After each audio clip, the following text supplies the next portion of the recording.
Marvelous hello, friends and loved ones, how are you today? So a while back I did an episode on the Persona 3 Fest epilogue chapter, The Answer, where I was less than kind to it. But I was still excited for when Persona 3 Reload announced they were going to be taking another crack at this chapter, because I saw it as an opportunity for them to actually try and fix or address the problems I had with the original. So, join me today as I talk about, okay, so in the original Japanese Fest, this chapter was called Episode Aigis, and in English it was called The Answer, and in Reload it's called Episode Aigis, The Answer. So, look, here's what we'll do. If I say The Answer, I'm talking about the PS2 version, and if I say Episode Aigis, I'm talking about Reload. Cool? Cool. And this should go without saying, but YouTube. So I'm going to be spoiling Persona 3, Fest, The Answer, Portable, Reload, Episode Aigis, whatever. I'm just saying, look, come on, make smart choices if you don't want spoiled. But before we go any further, let's take a moment to talk about FiGGYZ. I've brought up these magnetic collectibles before, and they just launched their first wave of Persona 3 characters with Makoto, Yukari, and Junpei. I'm not being paid to plug these, but they did send me some samples, and I really like these things. They're sturdy, but flexible, and you can get characters from Persona 5, Shin Megami Tensei 5 Vengeance, Metaphor ReFantazio, or even your favorite non-Atlas series like Mega Man, Cowboy Bebop, or Banjo-Kazooie. Each FiGGYZ has a double-sided metal plate that you can attach them to, and you can place it on its own standee, or stick it to whatever surface you like. And you can scan your FiGGYZ QR code into the app for some info about your unique unit. If you buy the first wave of Persona 3 characters, you get an automatic 5% off, but if you decide you've gotta have that Dark Magician girl, you can get an additional 5% off all online orders with my coupon code STRAIN. So, use my link in the description or that coupon code to take advantage of this great deal. Help the channel out, snag yourself some neat collectibles of your favorite franchises, and I thank you in advance. Okay, back to the video. I'm someone who has gone on record saying that while I think Persona 3 Reload is a very good, even great game, I don't like it more than Fest. However, I'm standing here today to say that I do think Episode Aigis is better than The Answer, at least on a purely mechanical level. See, if you go back and watch my video on The Answer, most of the complaints that I had with it were just things from Persona 3 that The Answer inexplicably didn't have, and well, now they do, for the most part. Like, one of my biggest complaints was that The Answer didn't have the compendium, but Episode Aigis does. And what honestly surprised me is that it actually has 2 compendiums, because it even lets you carry over the compendium data from your main reload file if you want. Aigis can now use fusion spells like Makoto could, and they even gave her a few new ones.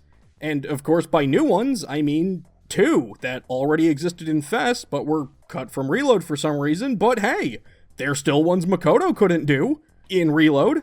And we even got some Elizabeth requests to give us something to do in the Abyss of Time besides grinding. Like, of all the things The Answer didn't have, this was definitely the...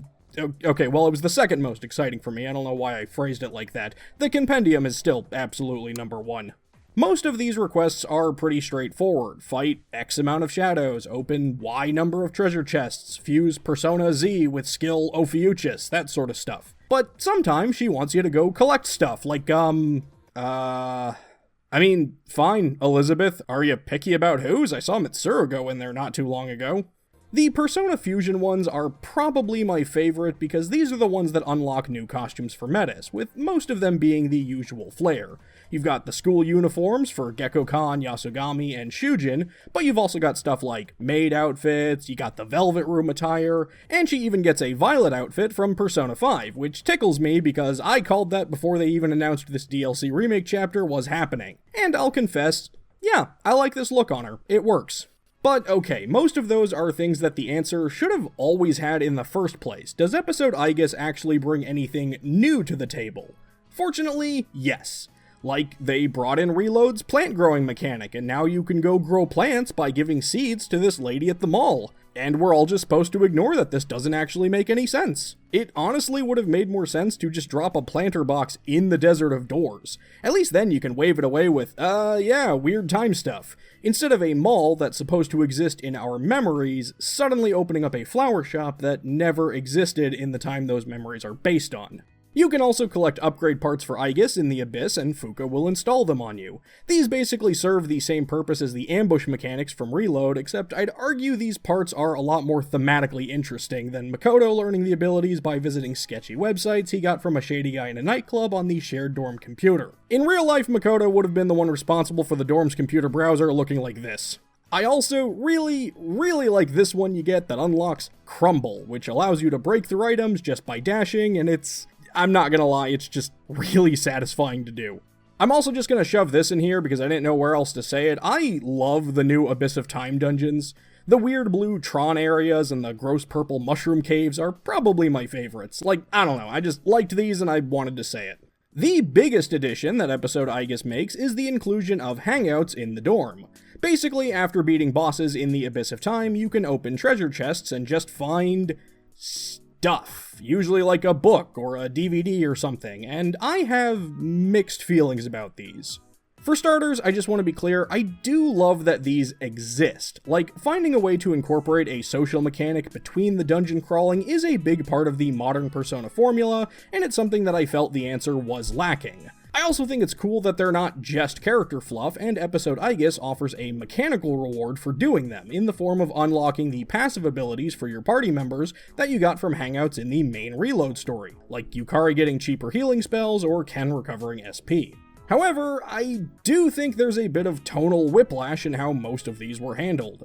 In this story about being stuck in a time loop that could destroy reality if we don't stop it, it does feel slightly odd to gather around the TV to watch a K-drama.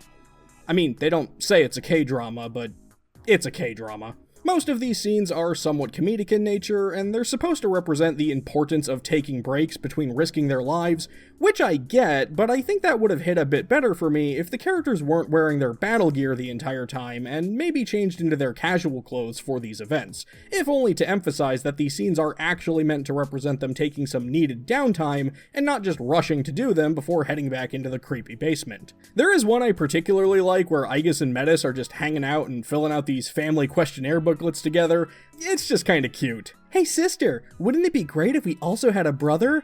Yeah, that'd be cool. Sure hope he's not an insufferable douchebag that nobody likes. Also, I shouldn't have to say this, but maybe don't give the dog mysterious food you found in the nest full of monsters. Junpei I get, but Mitsuru, you're supposed to be smarter than this.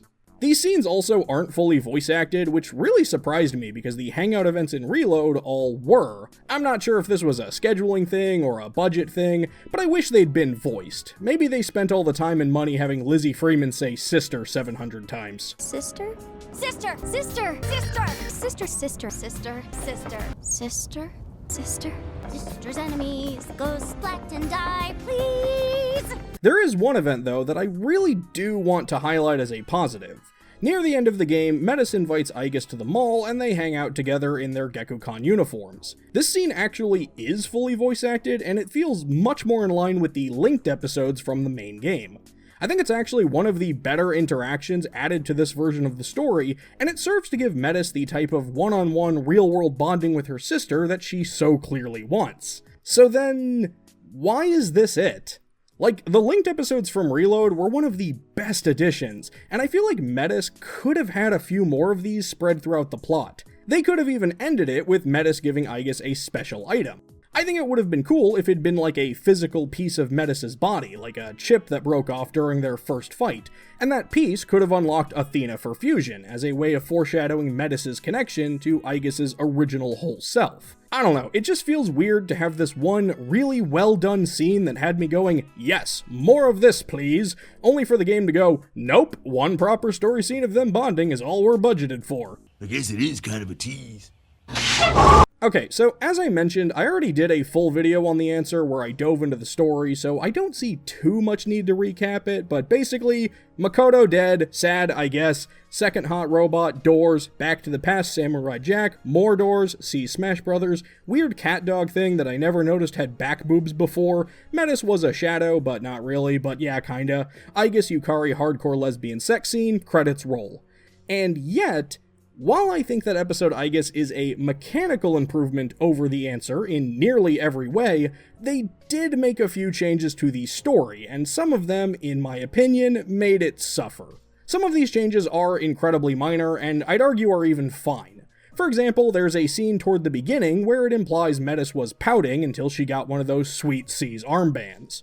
Another example is that Junpei no longer mentions Chidori's death, which I think helped cement her revival scene as a canon event. Yes, I know about the necklace and Ultimax. No, I don't think that proved anything. And oh yeah, remember how in The Answer, when you beat the Shadow Makoto thing, it was like really trippy and weird and visually interesting? Now he just kinda turns into butterflies. This is mostly a harmless enough change, but it just kinda reminded me of when I learned they changed the illustrations in those Scary Stories to Tell in the Dark books. Like, it's not that the new art is bad, I just liked the creepier stuff. Some of these changes mostly just come from the actor's delivery of certain moments. One that really stood out to me is when Metis is telling Junpei that personas and shadows are the same thing. In The Answer, Metis actually sounded like kind of dumbfounded. Like she legitimately couldn't fathom that they've been fighting shadows all this time without knowing that. Personas and shadows are the same thing. But in episode Aigis, she just kinda says it much more matter-of-factly. Like she's just dropping a fun little bit of trivia about the series. Personas and shadows are the same thing. I think the reason why I latched onto this moment in particular is because when The Answer first came out, that kind of was new information for us, as well as the characters. But when episode Aigis launched, like, come on, we've played Persona 4, we've seen this, it's not new unless you're specifically waiting for revival. Or, I don't know, maybe the vocal director just took it in a different direction and it doesn't actually mean anything at all.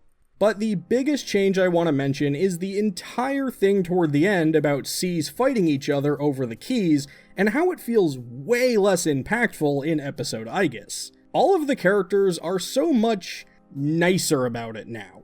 Like, look, I am well aware that Yukari serving up a platter full of bitchkits and gravy was a major complaint people had about The Answer, but that was still an engaging part of the story that showcased how much her grief had pushed her and how far she was willing to go to make her pain stop.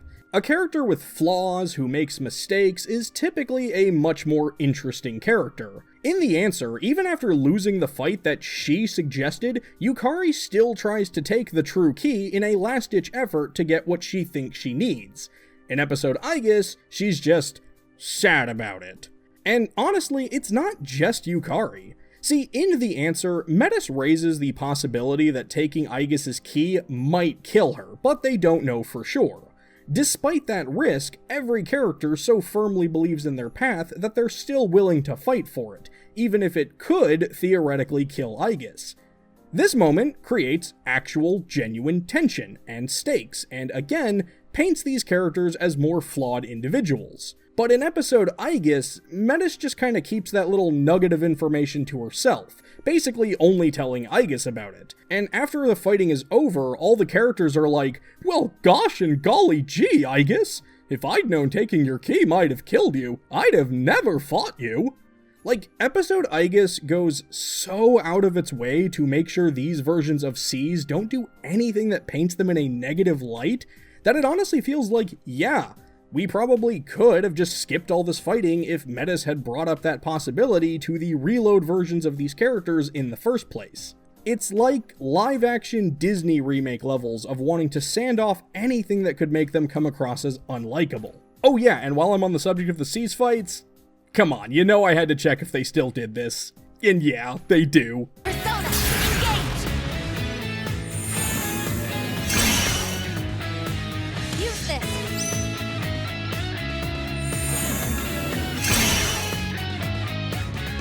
Some fun! Persona!